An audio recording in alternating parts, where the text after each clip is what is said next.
IFM Foreign News. Muling bumalik sa digital scene ang kilalang social media platform noong 2000s na Friendster, na ngayon ay available na i-download sa mga iOS device. Ayon sa ulat, ang bagong bersyon na ito ay idinisenyo upang maghatid ng mas real connection sa pagitan ng mga user sa pamamagitan ng pag-alis ng ads at algorithm na karaniwang nagdidikta ng nilalaman sa feed. Bagamat walang ads, pinag-aaralan pa ang posibleng paid membership upang masuportahan ang operasyon ng platform. Isa sa mga feature ng bagong Friendster ay kailangang magkatapat at pisikal na magkadikit ang dalawang cellphone sa halip na traditional friend request upang makapagkonekta bilang magkaibigan.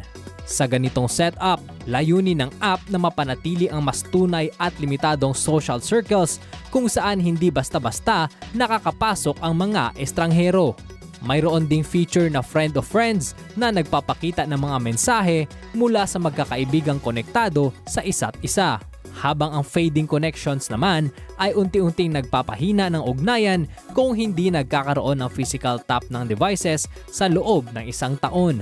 Ang bagong Friendster na nakuha ng entrepreneur na si Mike Carson noong 2024 to 2025 ay nakatuon umano sa paglikha ng mas positibong social media experience. Libre pa rin itong i-download sa App Store at inaasahang aakit sa mga nais mag-detox mula sa tradisyonal na social media. Para sa IFM Foreign News, ako si Manong Kit, Idol!